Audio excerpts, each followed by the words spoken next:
नमस्कार मित्रों। देश के राजनीतिक नक्शे को बदलने की, संसदीय नक्शे को बदलने की एक कोशिश हो रही है। हालांकि ये काम 2 साल पहले हो गया था, लेकिन अब उसे अमली जामा पहनाने की कोशिश हो रही है। संसद में महिला आरक्षण बिल को लेकर कल लोकसभा में लंबी बहस हुई, आज फिर से हो रही है। राहुल गांधी जो विपक्ष के नेता है वो जवाब देंगे, बात करेंगे, बयान देंगे, अपनी बात रखेंगे, और उसके बाद अमित शाह जो होम मिनिस्टर हैं वो साहब उस पर जवाब देंगे। उसके बाद वोटिंग होगी। तो क्या ये बिल पास हो जाएगा? क्या इस बिल का मायने है? क्या मायने हो रहा है? क्या विरोध हो रहा है? और इसी के साथ साथ जो डिलिमिटेशन बिल है उसको भी सरकार लेकर आई है। तो डिलिमिटेशन के पीछे विपक्ष कह रहा है कि डिलिमिटेशन का जो बिल है वो आड़ में लाया गया है वुमेन रिजर्वेशन बिल को, और उसको भी रोकने की कोशिश हो रही है। प्रधानमंत्री जी ने कल साफ कर दिया कि जिन लोगों ने महिला आरक्षण बिल को रोकने की कोशिश की उनको नुकसान उठाना पड़ा है, हर्जाना भरना पड़ा है, तो वो ऐसी कोशिश ना करें। प्रधानमंत्री जी ने यह भी कहा कि हमें क्रेडिट भले ही ना दे लेकिन बिल को पास करवा। लेकिन क्या ये बिल पास हो जाएगा? और अगर बिल पास होना है तो सरकार को देर शाम क्यों जरूरत पड़ी? कल जो 2023 का बिल था उसका नोटिफिकेशन जारी किया जाएगा, गजट नोटिफिकेशन। हालांकि उसका गजट नोटिफिकेशन पहले भी हो गया। क्या सरकार के पास नंबर पूरे नहीं हो रहे? क्या विपक्ष अड़ा हुआ है इस बिल को पास नहीं कराने को लेकर?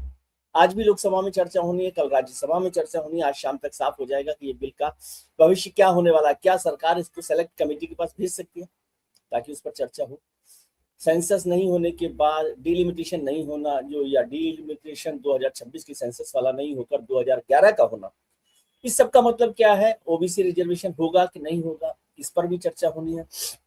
और रोटेशनल सिस्टम के क्या फायदे, क्या नहीं फायदे हैं, और पर्दे के पीछे क्या राजनीति चल रही है, इस सब पर चर्चा करने के लिए हमारे साथ बेहद खास मेहमान, मेरे मित्र आशुतोष जी हमारे साथ है। आशुतोष जी को आप दिन भर सुनते भी हैं, राजनीति की गहरी समझ है, पत्रकारिता की तो मास्टर, क्या प्रिंसिपल है, वो वाइस चांसलर है, बहुत सारे चीजें उनके संपादक।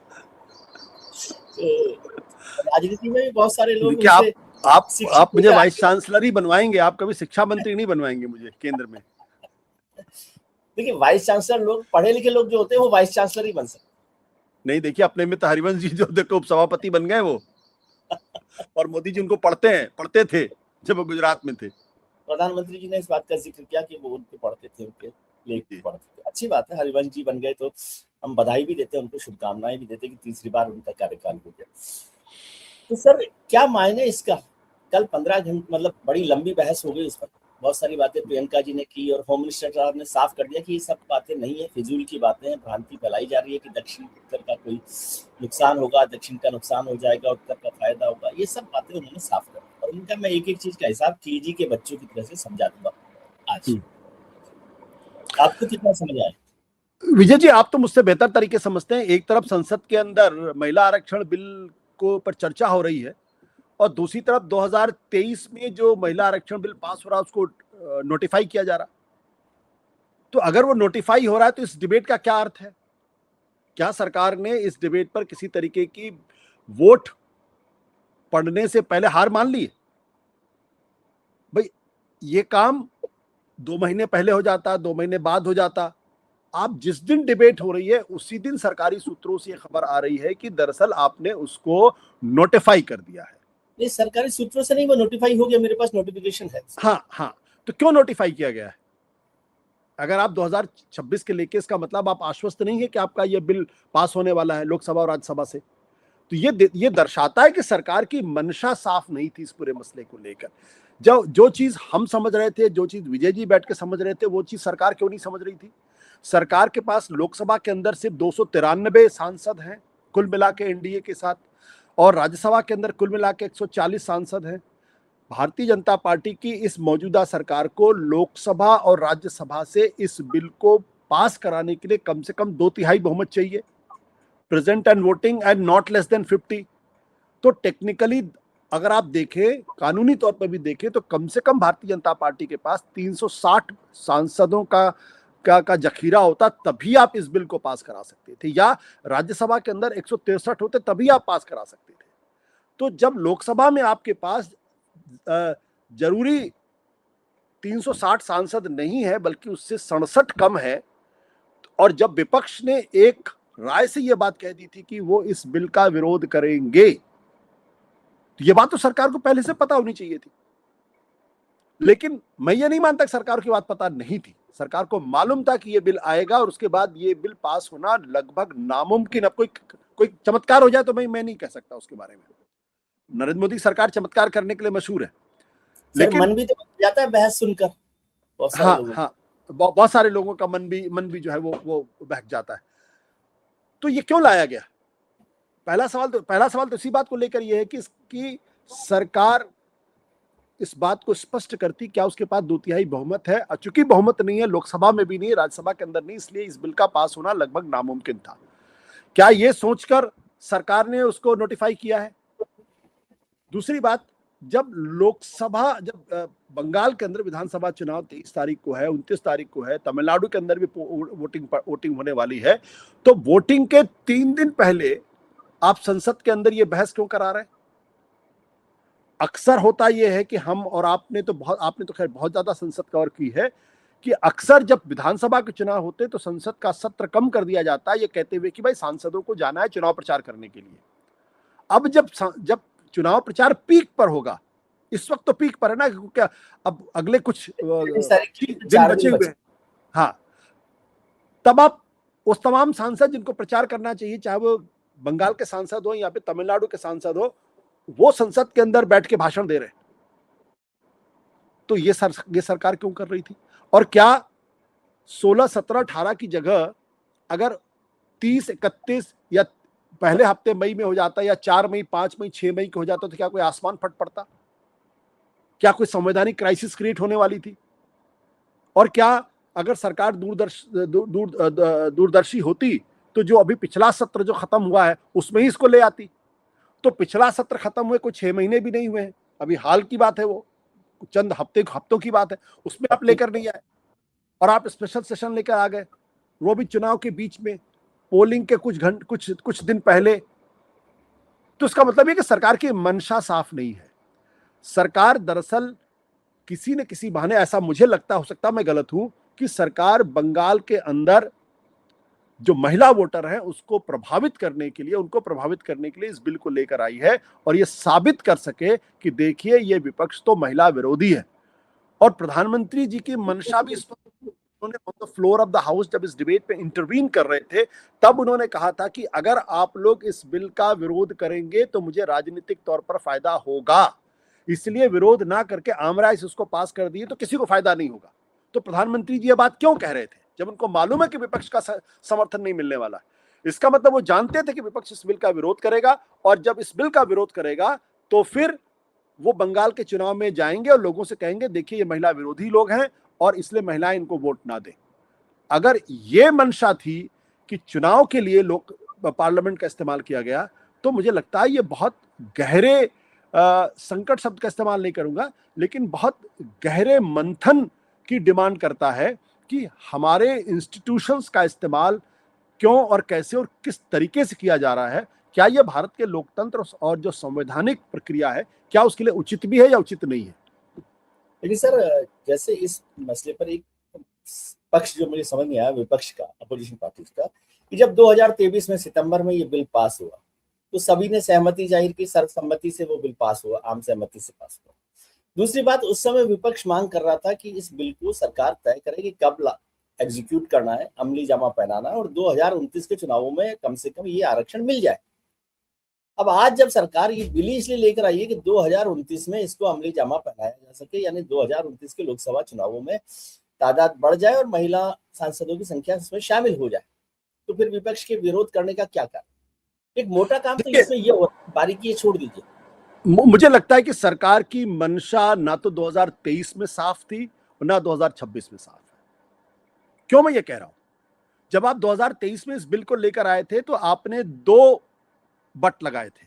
एक, महिला आरक्षण बिल कब लागू होगा? महिला आरक्षण बिल लागू होगा जनगणना के बाद, जब जनगणना के बाद डिलिमिटेशन होगा। यानी 2 बट हैं, यानी ना नॉर्मल तेल होगा ना राधा नाचेगी। इसका तो यही अर्थ निकलता जो हमारे गंवई भाषा में कहते हैं कि महिला आरक्षण बिल को लागू तब होगा जब जनगणना होगी। हाँ हाँ, जब जनगणना होगी और जनगणना के बाद जब परिसीमन होगा। तभी लोगों ने कहा था कि ये तो 2039 के पहले ये बिल लागू ही नहीं हो सकता, महिला आरक्षण बिल लागू ही नहीं हो सकता। तब भी लोगों ने कहा, बहुत बहुत कोशिश करने के बाद भी 2034 में ही लागू हो सकता है, 2029 में लागू नहीं हो सकता। तो क्या सरकार के जो कानूनी सलाहकार उस वक्त थे, क्या उन्होंने तब इस बात को नहीं समझा था? क्या आप इसको जनगणना से क्यों जोड़ रहे हैं? अगर आपको महिला आरक्षण बिल देना है, अगर महिलाओं को 33% आरक्षण देना है, अगर आप उनके प्रति ईमानदार थे, तो जो 543 सीटें थी, उस 543 सीटों में ही आप महिलाओं को आरक्षण देते और 2024 के चुनाव के पहले देते। आपने नहीं दिया। और जब चुनाव खत्म हो गए, उसके बाद भी आपने फौरन जनगणना के आदेश नहीं दिए। जनगणना के आदेश तब दिए जब कास्ट सेंसस का दबाव सरकार के ऊपर पड़ने लगा और सरकार को लगा कि अब राजनीतिक तौर पर नुकसान होगा, तब उन्होंने कहा कि हम जनगणना कराएंगे और उसमें कास्ट सेंसस ऐड करेंगे। सरकार ने आधे अधूरे तरीके से तो जनगणना की शुरुआत कर दी, लेकिन कास्ट सेंसस का अभी तक नहीं कुछ पता नहीं है। तो मैं यह मानने के लिए तैयार नहीं हूं कि सरकार 2023 में उसको इस बात का अंदाजा नहीं था कि जब वो जनगणना के बाद परिसीमन की शर्त लगा देंगे तो ये 2029 के पहले लागू नहीं हो पाएगा। इसलिए मुझे 2023 में सरकार की मंशा पे संदेह है। दूसरी बात, सरकार अब 2026 में हम आके बैठे हुए हैं। 2026 में अचानक आप कहते हैं कि नहीं, अब हम नई जनगणना नहीं कराएंगे, बल्कि पुरानी जनगणना 2011 में हुई है उसके आधार पे अब परिसीमन होगा या उसके आधार पर सीटों का डिस्ट्रीब्यूशन होगा। अब इसमें तीन बड़े गहरे सवाल खड़े होते हैं। आज हम डेटा के युग में जी रहे हैं। अगर मानव सभ्यता में अगर कभी आंकड़ों का सबसे ज्यादा इस्तेमाल अगर कभी हुआ है, आंकड़े ही अगर दुनिया को प्रभावित करेगा, डेटा ही इस वक्त सब कुछ तय कर रहा है, तो हम सबसे जो अद्यतन डेटा है उसको छोड़ के 15 साल पुराने डेटा के आधार पे अपने भारत के नक्शे को पूरी तरीके से बदलना चाहते हैं। ये बड़ी गंभीर बात मैं कह रहा हूं। मतलब दरअसल ये जो परिसीमन का काम है, ये पूरे देश के नक्शे को बदलना है। इतना गंभीर काम है। वो भी जो अद्यतन डेटा होगा उसके आधार पर नहीं करेंगे, बल्कि 2011 के डेटा के आधार पर करेंगे। यानी 16 साल पुराने डेटा के आधार पर परिसीमन होगा इस देश के अंदर। ये क्यों हो रहा? तो या तो आपने 2023 में गलती की थी या आपने 2026 में गलती की। दोनों चीजें तो सही नहीं हो सकती। या तो आप 2023 में आप दीर्घकालीन सोच नहीं थी आपके अंदर, या 2026 में आपके पास दीर्घकालीन सोच नहीं है। मेरा तो साफ तौर मानना है कि ना तो आपको 2023 में महिलाओं को आरक्षण देने की मंशा थी, ना 2026 में आपको महिलाओं को आरक्षण देने की मंशा है। आप सिर्फ महिलाओं का वोट लूटने के लिए आप ये काम कर रहे हैं। दूसरी बात थी, अगर मान लीजिए चलिए 2023 में आपसे गलती हो गई, मान लेता हूं, अगर आप वाकई में महिलाओं को आरक्षण देने के प्रति प्रतिबद्ध हैं, कमिटेड हैं, तो इसी बिल के अंदर आप फिर ये परिसीमन का वो शर्त क्यों लगा रहे हैं आपस में? आप सीधे एक बिल लेके आते कि 2026 में मौजूदा संसद की जो 543 सांसदों की व्यवस्था है उसमें और असेंबलीज के अंदर जो व्यवस्था है उसमें महिलाओं को 1/3 बहुमत, 1/3 हम आरक्षण देते हैं। आराम से पास हो जाता। सारा विपक्ष ने तो 2023 में ये कहा था कि 543 में कर, तब भी आपने नहीं किया था। आज भी विपक्ष कह रहा है कि 543 में कर दे, हमें कोई आपत्ति नहीं है। आज डीएमके जो इसका सबसे ज्यादा विरोध कर रहा है, उनकी नेता कनिमोरी ने साफ तौर पे कहा है कि अभी इसमें कर दिए 543, हमें कोई आपत्ति नहीं है। आप क्यों नहीं करना चाहते? इसका मतलब क्या है कि आपकी दिलचस्पी महिला आरक्षण बिल्कुल लागू करने में नहीं है, आपकी दिलचस्पी परिसीमन कराने में है। और परिसीमन में तीसरी दिक्कत यह है कि आपने कैसे तय कर लिया कि 850 सीटें होंगी? उसका क्राइटेरिया क्या है? क्या विपक्ष से आपने कोई डिस्कशन किया? क्या ऑल पार्टी मीटिंग आपने बुलाई? क्या उनके इनपुट आपने लिए? आप किनसे इनपुट लेते किसी को पता ही नहीं चलता इस देश के अंदर। चौथी बात, जो सबसे खतरनाक बात यह है कि आप इस देश के अंदर दक्षिण भारतीय राज्यों को, खासतौर पर तमिलनाडु, केरल और तेलंगाना और कर्नाटक के राज्यों के मन में आप असुरक्षा का भाव, डिस्ट्रेस पैदा कर रहे हैं। और जिस तरीके से तमिलनाडु में इसको लेकर प्रतिक्रिया हो रही है, तमिलनाडु के मुख्यमंत्री एम.के. स्टालिन ने जिस तरीके से प्रतिक्रिया की, जिस तरीके से बिल को जलाया है, जिस तरीके से काले कपड़ों में उसका विरोध करने की बात की, जिस तरीके से उन्होंने कहा कि 50 और 60 के दशक में जो आंदोलन था उससे बड़ा आंदोलन यहाँ पे होगा, वैसा दृश्य हिंदुस्तान देखेगा, तो ये डराने वाली बात है। इसका मतलब ये है कि आपको भारत के संघीय ढांचे की, भारत की जो संरचना है, भारत की अखंडता, एकता की परवाह नहीं है। अगर तमिलनाडु नाराज होता है तो नाराज होता रहे, केरल नाराज होता तो नाराज होता रहे। आपको चिंता सिर्फ इस बारे में है कैसे परिसीमन को करके आप नॉर्थ इंडिया का जो प्रभाव है उसको बरकरार रखें या उसको बढ़ाएं, और यही डर तमिलनाडु के पास है। तमिलनाडु ने साफ तौर पे कहा हमको तो प्रगति करने की सजा मिल रही है, हम अगर प्रगति नहीं किए होते, हम भी खूब बच्चा पैदा किए होते, हमारी भी आबादी खूब बढ़ रही होती, हमारे यहाँ भी गरीबी निरक्षरता होती, तो हमें हमारी भी सीटें बढ़ती। नहीं, लेकिन होम मिनिस्टर साहब ने, अमित शाह जी ने तो बहुत साफ तौर पर संसद में कहा, लोकसभा में कहा कि भाई किसी भी राज्य का नुकसान नहीं होगा।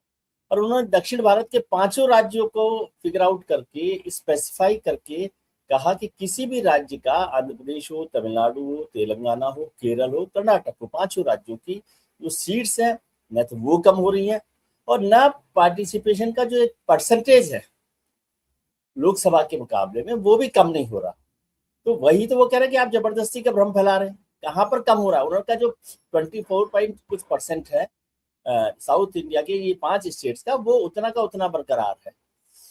तमिलनाडु का तो परसेंटेज कुछ बढ़ रहा है, कोई कम भी हो रहा होगा तो 0.00%, 0.01%, 2% कम हो रहा है, इससे ज्यादा कोई फर्क नहीं पड़ रहा। तो ओवरऑल प्रोपोर्शनल रिप्रेजेंटेशन में कम नहीं हो रहे, नंबर में कम नहीं हो रहे, और सीट्स को लेकर कम नहीं हो रहे, तो फिर किस तरह का भ्रम ये फैलाने की कोशिश हो रही है? और दूसरा, जो विपक्ष कर रहा था कि 2029 में लागू कीजिए, तो अब तो बिना तेल के भी वो नॉर्मल तेल की जरूरत नहीं है, राधा के नाचने का इंतजाम कर दिया, तो फिर क्यों परेशान है? नहीं नहीं, मुझे राधा से कोई तकलीफ नहीं है, राधा जी हमारे हमारे लिए आराध्य हैं। देखिए, अब जो बात आप कह रहे हैं, प्रधानमंत्री जी कह रहे हैं मैंने नहीं कहा, मैं गारंटी देता हूं। आप कौन? गारंटी देना है तो आप कानून जो लेके बिल लाए उसमें डाल दीजिए ना जी। मैं कह रहा हूं कि गारंटी अगर देना है तो कॉन्स्टिट्यूशनल गारंटी होनी चाहिए, ताकि वो सरकार के ऊपर बाध्यकारी हो। प्रधानमंत्री के कहे हुए शब्दों का कोई अर्थ ही नहीं है, सब कुछ कॉन्स्टिट्यूशनल गारंटी के तहत होना चाहिए। और अगर आप कॉन्स्टिट्यूशनल गारंटी नहीं दे, यही तो किसान भी तो यही मांग कर रहे थे। किसान भी जब एमएसपी की बात कर रहे थे, उन्होंने कहा हमको कॉन्स्टिट्यूशनल गारंटी चाहिए। उनको कॉन्स्टिट्यूशनल गारंटी नहीं मिली, इसलिए किसानों ने इतना लंबा चौड़ा आंदोलन किया था।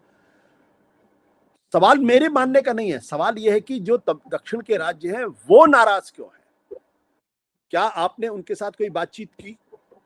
क्या आपने उनका इनपुट लेने की कोशिश की? क्या उनके साथ आपने अलग से कोई मंत्रणा की? क्या आपने उनको कॉन्फिडेंस में लेने की कोशिश की? नहीं की कोशिश ना, इसलिए वो नाराज है।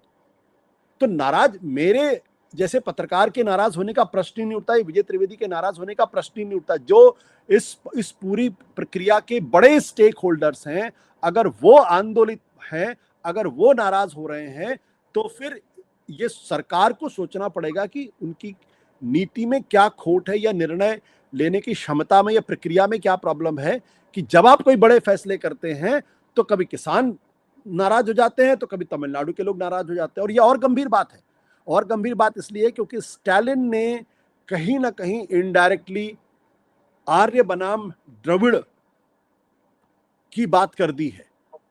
वो तमिल सेंटिमेंट की बात करने लगे हैं। हम सब भारतीय हैं, और ममता बनर्जी कह रही हैं कि दरअसल ये देश को डिवाइड करने वाला फॉर्मूला है। रेवंत रेड्डी, सिद्धरमैया, पिनराई विजयन और स्टालिन एक अलग यूनाइटेड फ्रंट बनाने की बात कर रहे हैं। तो जो डिवाइड अभी तक नॉर्थ एंड साउथ के बीच में नहीं क्लियर था, उसको आप उस खाई को बढ़ा रहे हैं।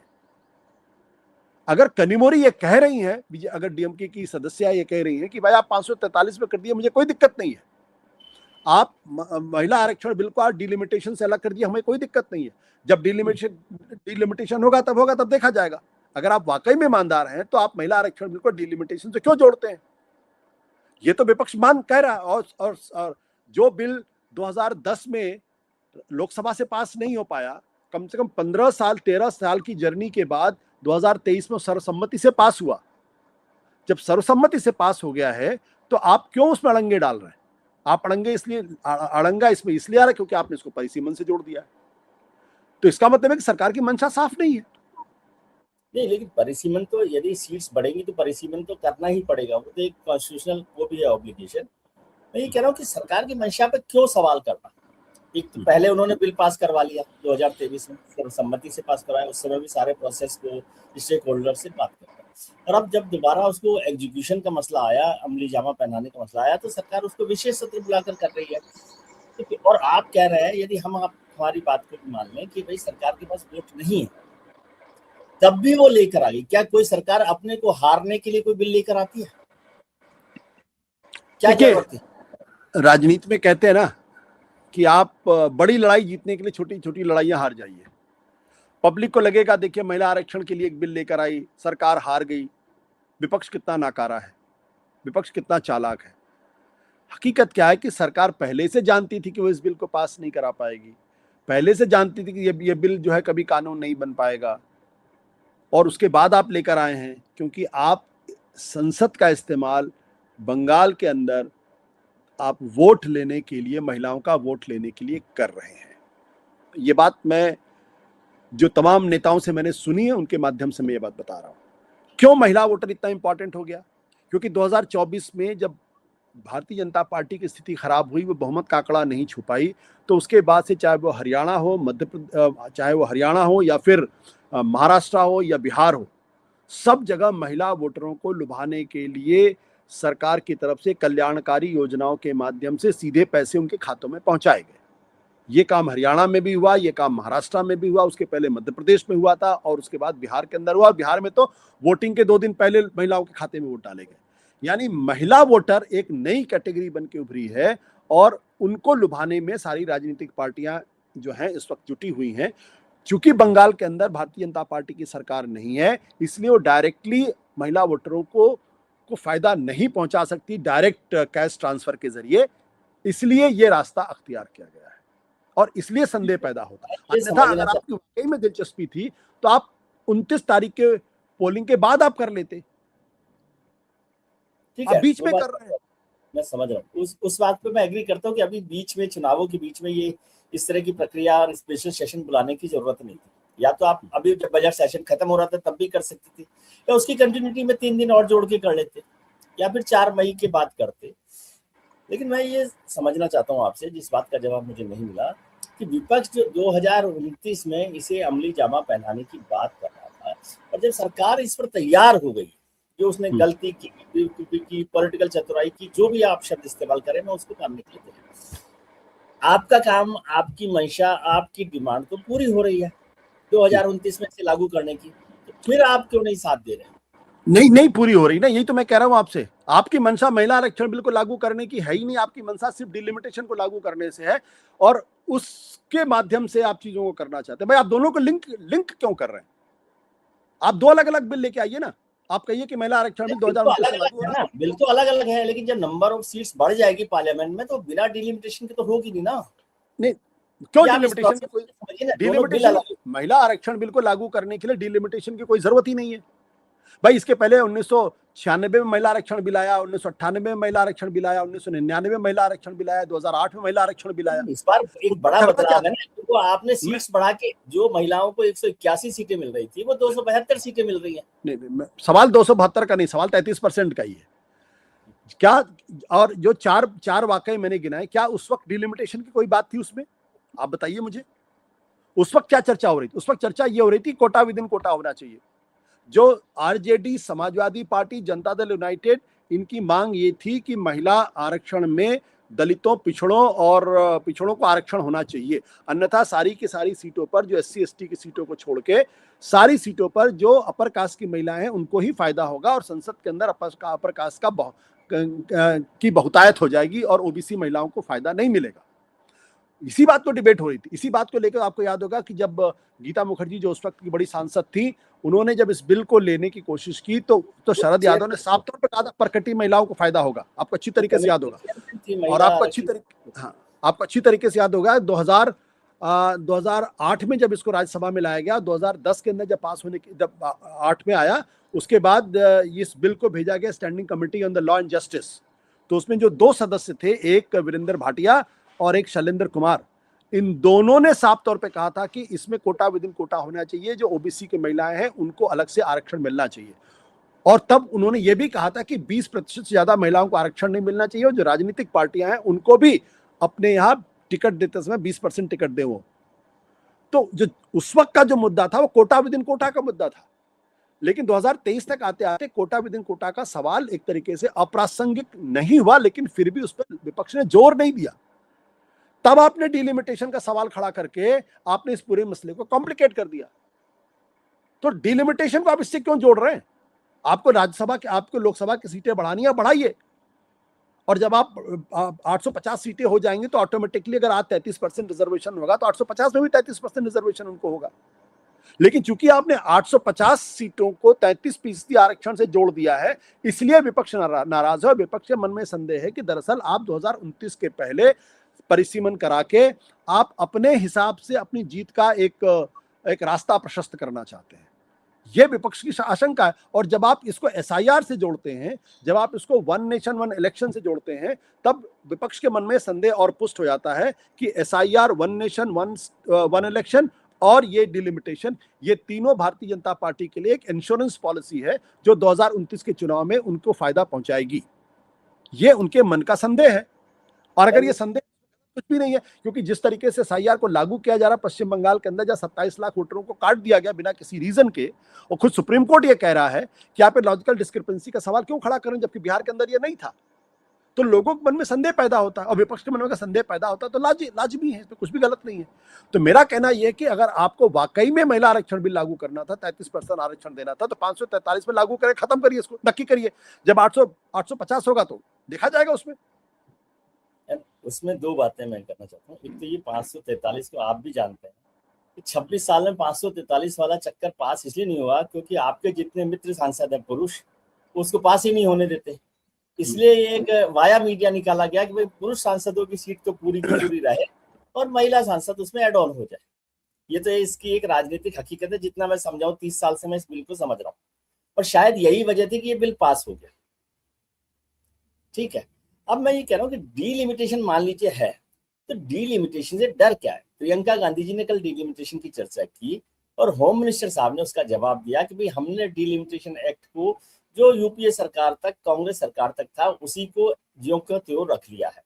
और उन्होंने तंज में ये कहा कि अगर आपने इसका गलत यूज किया है, मैल प्रैक्टिसेस यूज की है डीलिमिटेशन की, तो वो आप जानते होंगे, लेकिन हम इसको नहीं करेंगे। डीलिमिटेशन कोई आज नया प्रोसेस तो है नहीं इस सरकार का। और अगर आप समझते हैं कि डीलिमिटेशन से सरकारें अपना फायदा करती हैं, जिसकी काफी संभावना रहती है, तो ये तो पिछले 60 साल में हो रहा होगा। 4 बार तो वैसे ही डीलिमिटेशन हुआ है, उसमें एक भी बार बीजेपी की सरकार नहीं रही है।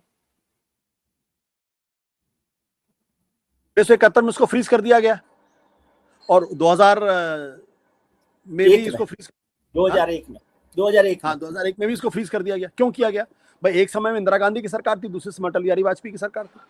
ये सवाल तो मेरा कहना है कि आप ऐसे गड़े मुर्दे क्यों उखाड़ें कि जहां तमिलनाडु को ये लगने लगे या दक्षिण भारतीय राज्यों को लगने लगे कि उनके साथ अन्याय होने वाला है और उनकी जो राजनीतिक हैसियत वो कम की जा रही है। मैं कह रहा हूं प्रश्न मेरा नहीं है, ये एकेडमिक डिबेट ही नहीं है, ये पॉलिटिकल डिबेट है। और अगर दक्षिण भारतीय राज्यों को मन में ये आशंका घर कर गई है कि दरअसल उनको प्रगति करने की सजा दी जा रही है और उनकी राजनीतिक हैसियत को कम किया जा रहा है, क्योंकि उत्तर भारत के जो राजनीतिज्ञ हैं वो अपने वर्चस्व को मजबूत करना चाहते हैं और बिना हमारी सहमति लिए वो केंद्र के अंदर अपनी सरकार को बनाए रखना चाहते हैं, तो ये उनकी आशंका है। ये एकेडमिक डिबेट नहीं है, ये पॉलिटिकल डिबेट है और इस पॉलिटिकल डिबेट के बड़े खतरनाक अर्थ निकलते हैं।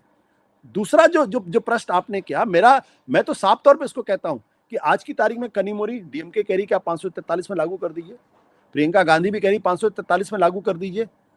तो अगर विपक्ष मान भी लीजिए कि जब दो बड़ी पॉलिटिकल पार्टीज तैयार हैं इसको लेकर विपक्ष की, तो भारतीय जनता पार्टी के अंदर नरेंद्र मोदी और अमित शाह के रहते हुए कौन चूचा पड़ करेगा? है किसी की हिम्मत? है कोई मर्द जो खड़ा होकर बोले कि नहीं हम महिलाओं को आरक्षण देने के पक्ष में, आप मेरा हक क्यों काट रहे? तो 293 इधर और 99 कांग्रेस की, कितने हो गए? आप ऑलरेडी 400 सीटों पर पहुंच गए, आराम से 2/3 से पास हो जाएगा ये तो, इसमें कुछ करने की जरूरत ही नहीं है। तो क्यों नहीं करते थे 543 पे? कोई कहीं किसी तरह से विरोध नहीं होगा, लेकिन आप नहीं करना चाहते, इसलिए आप इसको डिलिमिटेशन से जोड़ने की कोशिश कर रहे हैं। और सबसे बड़ी बात क्या है, डिलिमिटेशन कैसे होता है, ये बात असम और जम्मू कश्मीर के चुनाव से बिल्कुल स्पष्ट हो गई है। जो बात गौरव गोगोई ने अपने भाषण में कही वो बात इंपॉर्टेंट बात है, क्योंकि वो असम से आते हैं। उनका कहना है कि डिलिमिटेशन में एक लोकसभा कॉन्स्टिट्यूंसी 17 लाख की है, दूसरी 26 लाख की है। भाई अगर आप पॉपुलेशन का रैशनलाइजेशन करना चाहते हैं तो एक मिनिमम क्राइटेरिया बना दीजिए कि 10 से 12 लाख या 15 लाख की ही एक कॉन्स्टिट्यूंसी होगी। तो ऐसा तो नहीं हो सकता कि एक कॉन्स्टिट्यूंसी 17 लाख की हो, दूसरी 26 लाख की हो। मान लीजिए हम ये मान लें कि असम में ये हुआ, असम स्टेट गवर्नमेंट ने ऐसा किया, तो देश भर में भी लोकसभा सीटों की, विधानसभा सीटों का हाल यही है। दिल्ली में जो नई दिल्ली सीट है और जो पूर्वी दिल्ली की सीट कह लें या नॉर्थ वेस्ट दिल्ली की सीट कह लें, उनमें तो बहुत बड़ा फर्क है, और वो तो कांग्रेस सरकार के समय में डिलिमिटेशन हुआ, बीजेपी ने तो किया नहीं। गलत हुआ, मैं तो कह रहा हूं गलत हुआ भाई। आप कॉन्स्टिट्यूएंसी को फांसी पे चढ़ाने की क्या बात है, मैं ये समझना चाहता हूं। आप कॉन्स्टिट्यूएंसी को इस आधार पे तय ही मत करिए कि वहां पे क्या किस धर्म के लोगों की आबादी, किस धर्म की आबादी नहीं। सिंपल सा सिद्धांत लगा दिए, कोई भी कॉन्स्टिट्यूएंसी 10 लाख से बड़ी नहीं होगी, या 12 लाख से बड़ी। लोकसभा की कॉन्स्टिट्यूएंसी कोई भी 10 से 12 लाख से बड़ी नहीं होगी। मैंने चुनाव लड़ा है, अरे 15 लाख की कॉन्स्टिट्यूएंसी में घूमते घूमते आदमी पागल हो जाता भाई। आप बना दीजिए। 800 सीटों पर वो कर रहे हैं, जब 10 लाख की कर देंगे तो कितनी सीटें हो जाएगी? 1400 सीटें हो जाएंगी लोकसभा की। होने दीजिए ना फिर, कम से कम, या आप 15 लाख कर दीजिए। ये थोड़ी होगा कि एक कॉन्स्टिट्यूएंसी 15 लाख की होगी, दूसरी कॉन्स्टिट्यूएंसी 30 लाख की होगी।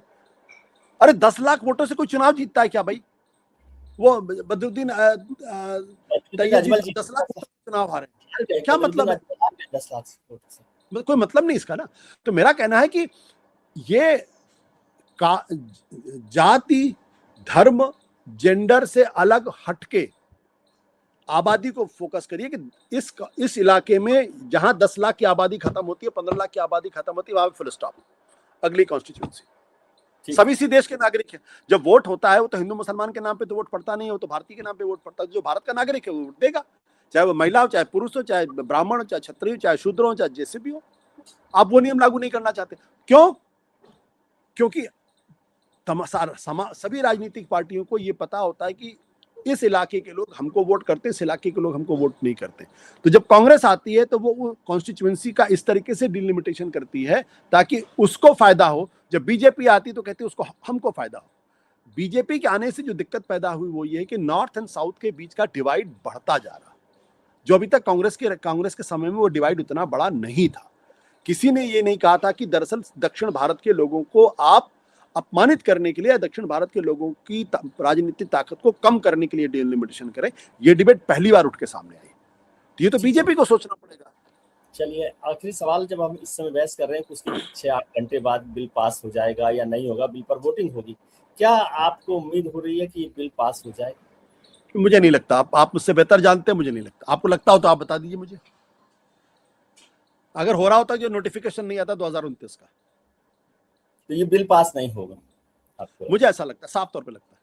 तो इसका मतलब तो फिर ये भी कह सकते हैं कि सरकार और विपक्ष दोनों नहीं चाहते कि ये बिल पास हो। सरकार तो पूरी तरीके से जानती थी बिल पास नहीं होगा, विपक्ष तो चाहता है कि बिल पास ना हो। दोनों ही संसद का इस्तेमाल कर रहे हैं। विपक्ष कहते हैं कि हम तो बिल को सपोर्ट कर रहे हैं, आप आ जाइए वोटिंग करने के लिए। विपक्ष के जो सपोर्ट करते हैं, फिर देखते हैं कि वो सरकार करती है कि नहीं करती। तो देखिए, ये बहुत लंबी भारतीय जनता पार्टी को दरअसल इस बारे में सोचना चाहिए था। और मैं कभी कभी इस बारे में बहुत ध्यान से सोचता हूँ तो मुझे थोड़ी सी उलझन होती है, क्योंकि अगर आपको अच्छी तरीके से याद होगा कि जब भारतीय जनता पार्टी प्रमुख विपक्षी दल हुआ करती थी, उस वक्त जो सबसे बड़ा मुद्दा होता था वो सेंटर स्टेट रिलेशनशिप का होता था। बिल्कुल, फेडरल स्ट्रक्चर को लेकर फिर सबसे बड़ा मुद्दा जो होता था। अन्यथा ना तो बीजेपी और कांग्रेस की आर्थिक नीतियों में कोई फर्क था, ना ही उनकी किसी दूसरी नीतियों में फर्क था सेंटर स्टेट। उनको लगता था कि कांग्रेस अगर बहुत पावरफुल हो जाएगी तो राज्य जो है कमजोर हो जाएंगे, इसलिए बीजेपी लगातार सेंटर स्टेट की पॉलिटिक्स करती रही। और प्रधानमंत्री नरेंद्र मोदी जब 2014 में लोकसभा का चुनाव लड़ रहे थे, तब उन्होंने कोऑपरेटिव फेडरलिज्म की बात की थी, तब उन्होंने टीम इंडिया की बात की थी। लेकिन पिछले 12 सालों में कोऑपरेटिव फेडरलिज्म तो छोड़ दिया, फेडरलिज्म ही दिखाई नहीं पड़ता। ऐसे ऐसे गवर्नरों का अपॉइंटमेंट हुआ है कि जो साल भर वो बिल पर कोई सिग्नेचर ही नहीं करते और मामला सुप्रीम कोर्ट तक पहुंच जाता है। तो इसलिए तमिलनाडु के मन में जो संदेह है, या कर्नाटक के मन में संदेह है, केरल और तेलंगाना के मन में जो संदेह है, वो पॉलिटिकल क्राइसिस है। और ये पॉलिटिकल क्राइसिस अंततः कॉन्स्टिट्यूशनल क्राइसिस की तरफ बढ़ती हुई दिखाई पड़ती है, जो भारत की एकता और अखंडता के लिए एक संकट पैदा हो सकता है। चलिए, देखते हैं, इस पर चर्चा फिर करेंगे हम लोग। बहुत अच्छी चर्चा की आपने, इसको बहुत बेहतर तरीके से समझाने की कोशिश की कि कैसे समझ में आ रहा है। मेरे जैसे केजी वाले बच्चे भी कुछ समझने लगे तो काश मैं भी केजी में होता। मैं तो मुझे तो सीधे कक्षा 1 में डाल दिया गया। बहुत बहुत शुक्रिया सर, हम उम्मीद करते हैं कि आपके लिए आने वाला दिन आज से बेहतर हो। आप अपने मित्रों, परिजनों, रिश्तेदारों के साथ खुश रहिए, मस्त रहिए, व्यस्त रहिए, स्वस्थ रहिए और आज से और विजय त्रिवेदी से त्रस्त रहिए।